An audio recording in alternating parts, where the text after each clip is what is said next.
Salut les runners, j'espère que vous allez bien. On se retrouve dans cette nouvelle vidéo pour parler de l'Inov-8 Trail Talon 235. C'est une chaussure de trail que je trouve extrêmement polyvalente et donc j'ai décidé d'en faire toute une vidéo pour qu'on puisse détailler ensemble tous les critères techniques. Allez, c'est parti!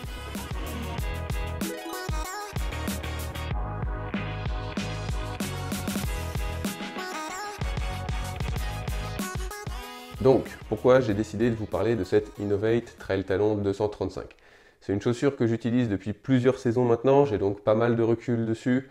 C'est une chaussure que j'apprécie particulièrement et j'ai trouvé dans cette chaussure vraiment un modèle extrêmement polyvalent, donc je voulais partager ça avec vous, qu'on puisse voir ensemble un petit peu toutes ces caractéristiques techniques. Commençons tout de suite par le poids. Chez Inov-8, c'est assez facile puisque le poids est mentionné dans le nom de la chaussure. Donc là, c'est la Trail Talon 235, donc elle fait 235 grammes.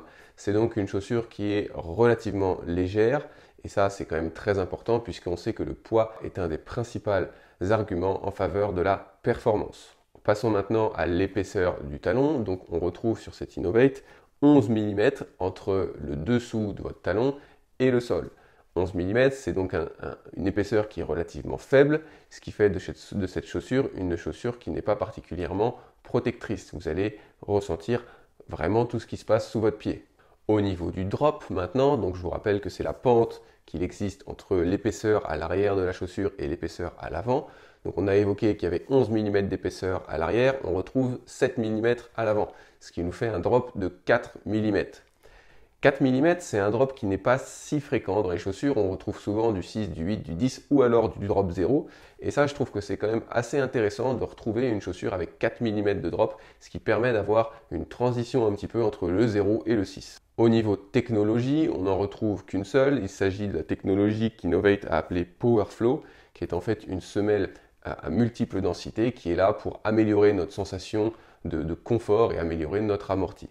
Cette Inov-8 Trail Talon présente une résistance légère à la déformation longitudinale. J'arrive à faire largement toucher l'avant du pied et l'arrière du talon.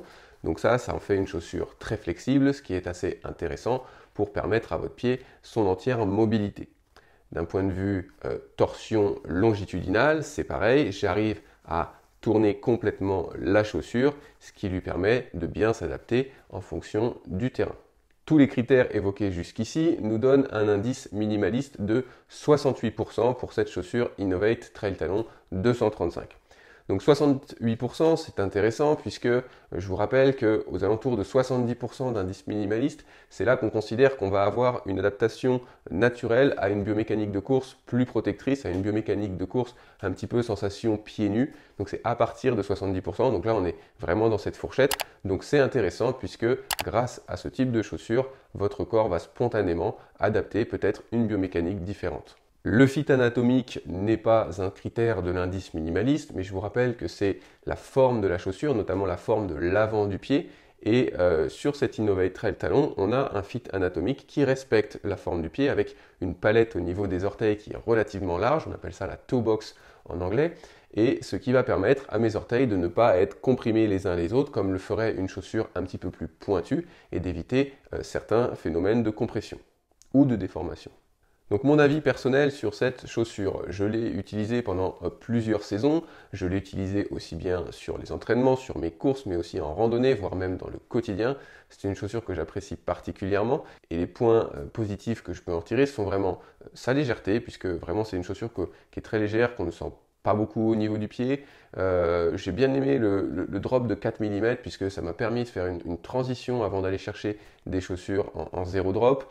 C'est une chaussure que moi j'ai trouvé personnellement très durable. Alors là pour le coup, quand on regarde un petit peu les avis, c'est un petit peu soit tout blanc soit tout noir. C'est soit j'ai des gens qui me disent que la chaussure a duré très peu de temps, il y a des choses qui se sont décollées, le mesh qui s'est éventré ou quoi que ce soit en quelques centaines à peine de kilomètres, soit alors c'est des gens qui ont eu des chaussures extrêmement durables, qui l'ont gardé 1000 et j'ai même vu des 1500 km avec. Personnellement moi j'ai eu plusieurs paires.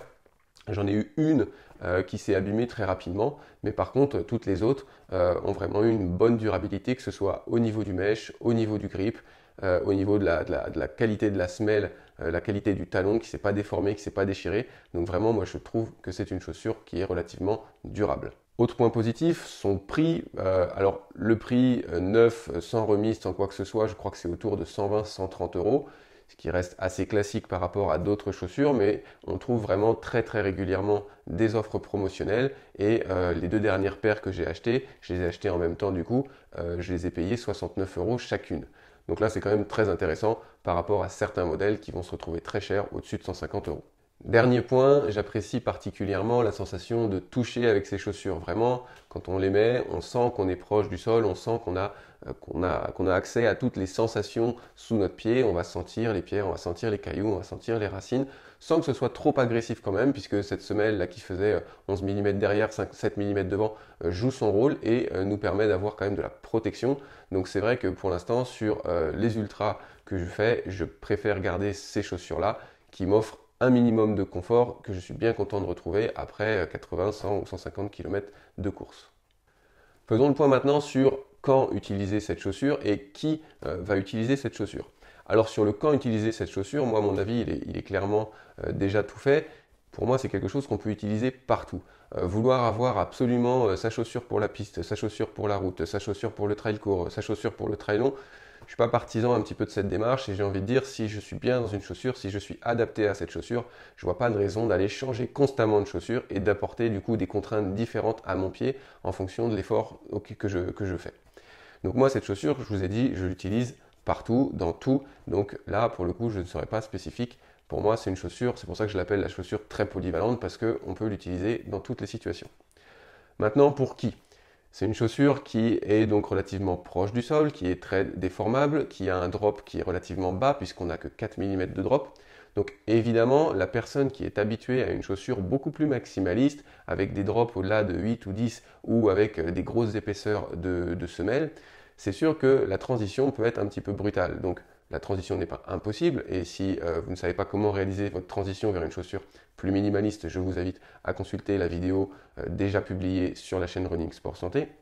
Mais en tout cas, il sera nécessaire de faire cette transition si vous passez d'une chaussure maximaliste à ce type de chaussure. Bref, vous l'aurez compris, j'adore ces chaussures. N'hésitez pas à me laisser en commentaire vos impressions sur cette marque. Déjà, est-ce que vous connaissiez la marque Inov-8? Si oui, est-ce que vous connaissiez ces modèles-là? Est-ce que vous les utilisez? Si jamais vous voulez tester ces chaussures, je vous mets également des liens dans la description. Et puis, n'hésitez pas à faire un retour après a posteriori, une fois que vous les aurez essayés, pour me noter des commentaires. Ou bien si vous avez des questions complémentaires, les commentaires sont faits pour ça. Je vous souhaite une excellente journée. Je vous dis à très bientôt sur la chaîne Running Sport Santé. Allez, ciao les runners!